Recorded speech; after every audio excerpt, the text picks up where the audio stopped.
диққат! шумо ба ҳеҷ ваҷҳ дар наворҳо чизеро аз олами ғайб нахоҳед дид. танҳо барои дарк ва наздик ба тасаввур ва тафаккур кардан аз ин наворҳо истифода кардаем. аммо ҳеҷ як неъматҳои ҷаннатро наметавонем тасаввур кунем ва ҳеҷ як зарра азоби дузахро қодир ба бардошт бошем ва наметавонем тасаввур кунем. инчунин агар дар хондан ё тарҷумаи маънои қуръон хатогие карда бошем, аллоҳ моро бубахшад. сураи воқеа яъне қиёмат дар Макка нозил шудааст ва аз 96 оят иборат аст. أعوذ بالله من الشيطان الرجيم بسم الله الرحمن الرحيم ба номи аллоҳи бахшояндаи меҳрубон. إذا وقعت الواقعة ҳангоме ки воқеа барпо шавад, яъне қиёмат воқеъ шавад, ليس لوقعتها كاذبة ки воқеъ шудани онро ягон касе дурӯғгӯянда нест. خافضة رافعة қиёмат душманони Аллоҳро дар дӯзах паст кунанда аст ва дӯстони Аллоҳро дар ҷаннат баланд кунанда. إذا رجت الأرض رجا он гоҳ ки замин ба сахтӣ биларзад وبست الجبال بسا ва кӯҳҳо ба пуррагӣ реза реза карда шаванд, فكانت هباء منبثا ва чун ғуборе дар ҳаво пароканда гарданд. وكنتم أزواجا ثلاثة ва шумо эй мардум се гурӯҳ хоҳед шуд. فأصحاب الميمنة ما أصحاب الميمنة пас гурӯҳи рост соҳиби ҷойҳои олиянд.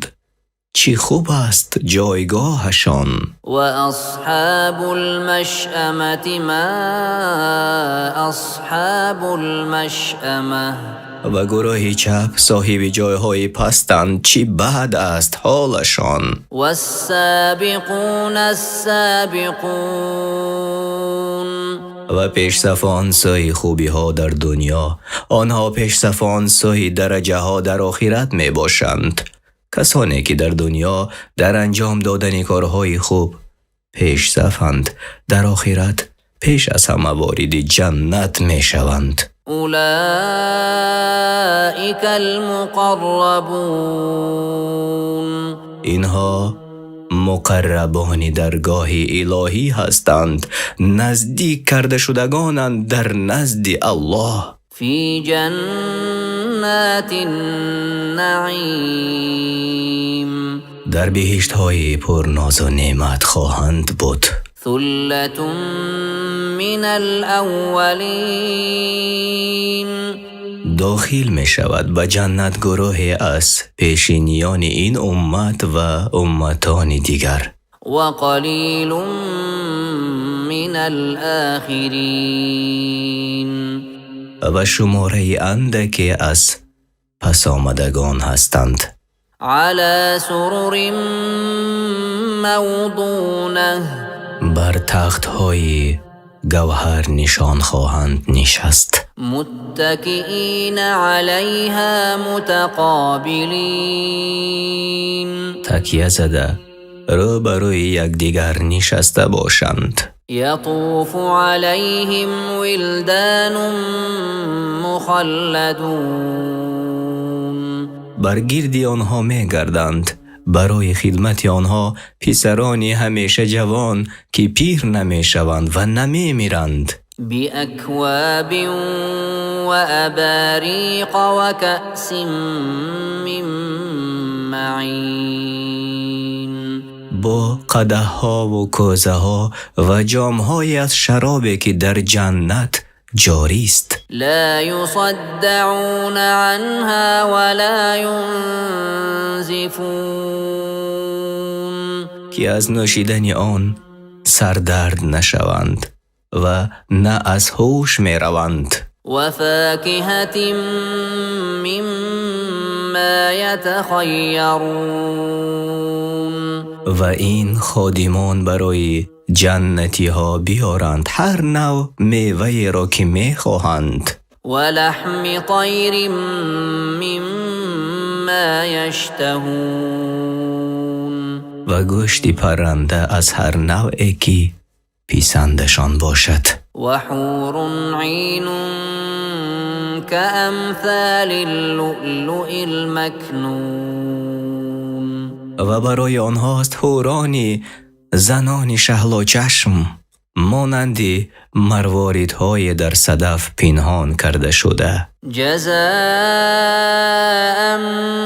بما كانوا يعملون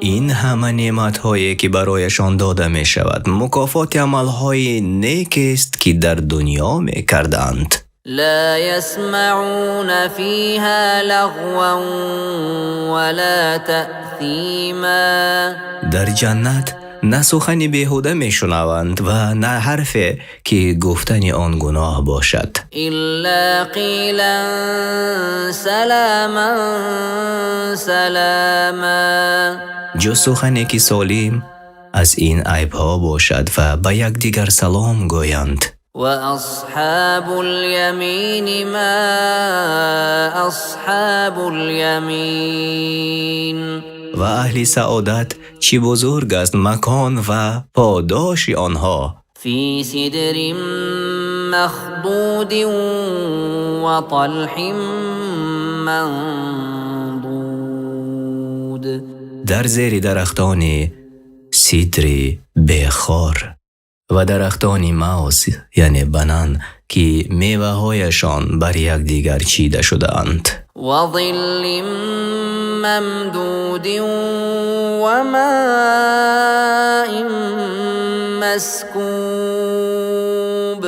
و سایه دائمی و آبی جاری وفاكهة كثيرة لا مقطوعة ولا ممنوعة و در میان میوه های فراوان هستند که نه تمام می شود و نه منع می گردد وفرش مرفوعة إنا أنشأناهن إنشاء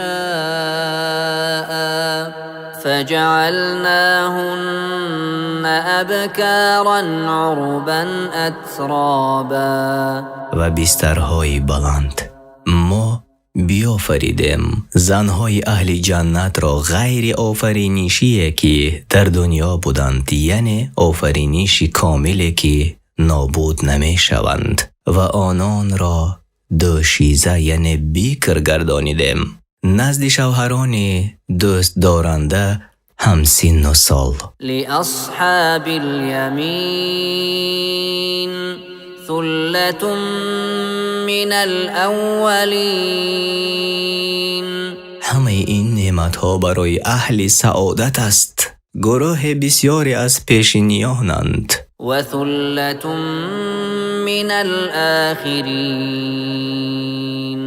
و گروه زیادی از پس آمدگانند وأصحاب الشمال ما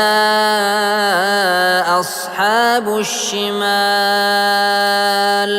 و اهل شقاوت آن بدبختان چی حالی بد دارند في سموم وحميم در باد گرم جهنم و آب جوشانند وظل من يحموم لا بارد ولا كريم در سایه دود سیاه که این سایه نه خنک باشد و نه با عزت إنهم كانوا قبل ذلك مترفين همانا اهل دوزخ پیش از این در دنیا در ناز و نعمت حرام بودند و سرکشی میکردند از آن چیزی که پیامبران برای آنها آورده بودند وكانوا يصرون على الحنث العظيم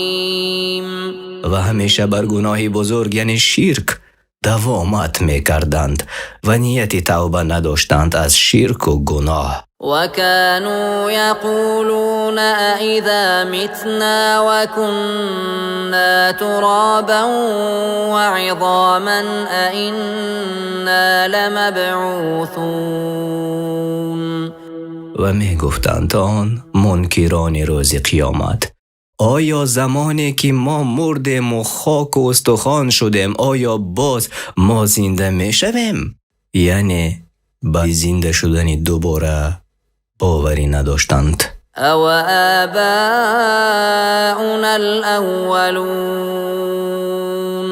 آیا پدران نخستین ما نیز زنده می شوند؟ قل إن الأولين والآخرين. بگو ای پیامبر البته همه را اولین و آخرین فرزندان آدم لمجموعون إلى ميقات يوم معلوم. بیگمان در وعدگاه آن روز معین یعنی روز قیامت جمع کرده شوند. ثم إنكم أيها الضالون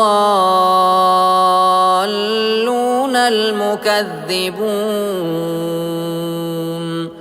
سپس شما ای گمراهان راه هدایت، دروغ شمارندگان وعده و عذاب الله، لآكلون من شجر من زقوم. حتما از درخت زقوم خواهید خورد، یعنی بدترین درخت. فمالئون منها البطون. و شکمهای خود را از آن پر خواهید کرد. فشاربون عليه من الحمیم. و بر بالای آن آب جوشانه که تشنگی را نمی شکند خواهید نوشید. فشاربون شرب الهیم. و مانند شتران مبتلا به بیماری تشنگی می نوشید. هذا نزلهم یوم الدین. آن چیزی را که دوچار می شوند از عذاب ضیافت است که تیار کرده شده است برای آنها در روز قیامت. نحن خلقناكم فلولا تصدقون. ما شما را ای آدمان از نیستی به هستی آفریدیم، پس چرا از نو زنده شدن را باور نمی کنید؟ افرأیتم ما تمنون. آیا شما می بینید آنچه آب منی را که می ریزانید در بچه‌دان زن؟ اانتم تخلقونه ام نحن الخالقون. آیا شما آن آب منی را به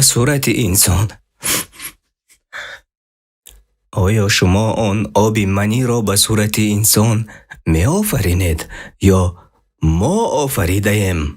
نحن قدرنا بينكم الموت وما نحن بمسبوقين. ما معین کردیم در میان شما مرگ را و هرگز عاجز کرده شده نیستیم. على أن نبدل أمثالكم وننشئكم فيما لا تعلمون. از اینکه تغییر دهیم خلقیت شما را در روز قیامت و شما را به صورتی که از آن بخبرید از نو بیافرینیم. ولقد علمتم النشأة الأولى فلولا تذكرون. و همانا شما خوب دانستید که الله تعالی نخستین بار شما را از نیستی آفرید، پس چرا قدرت الله را به یاد نمی آورید بر آن که او قادر است شما را دوباره خلق می کند؟ افرأیتم ما تحرثون. در آن چیزی کیشت میکنید اندیشیده اید؟ أأنتم تزرعونه أم نحن الزارعون آیا شما میرایانیدش از زمین یا ما رایانیده ایم؟ لو نشاء لجعلناه حطاما فظلتم تفكهون اگر میخواستیم هر آینه آن زراعت را گیاهی خشک و در هم شکسته میگردانیدیم که از آن فایده نمیدیدید، پس در این حال تعجب کنان میگویید إنا لمغرمون البته ما زیان کرده و عذاب کردگانیم، بل نحن محرومون بلکه ما از رزق و روزی بی نصیب ماندگانیم. أفرأيتم الماء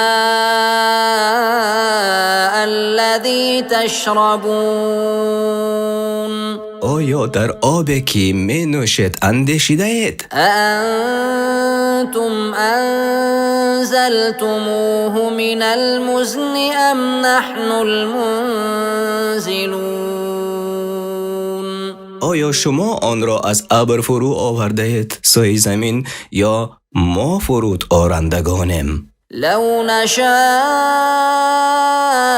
جعلناه أجاجا فلولا تشكرون اگر می خواستیم این آب را شور می گردانیدیم که از آن فایده نمی دیدید، پس چرا شکر پروردگارتان را بر فرود این آب شیرین نمی گویید؟ أفرأيتم النار التي تورون آیا در آتشی که از شاخهای درخت می افروزید اندیشیده اید؟ أأنتم أنشأتم شجرتها أم نحن المنشئون آیا درختش را شما آفریده اید یا ما آفریننده ایم؟ نحن جعلناها تذكرة ومتاعا للمقوين ما آن آتشی را که می افروزید خوشدار از دوزخ برای منفعت مسافران راه گذر متاع ساختیم. فسبح باسم ربك العظيم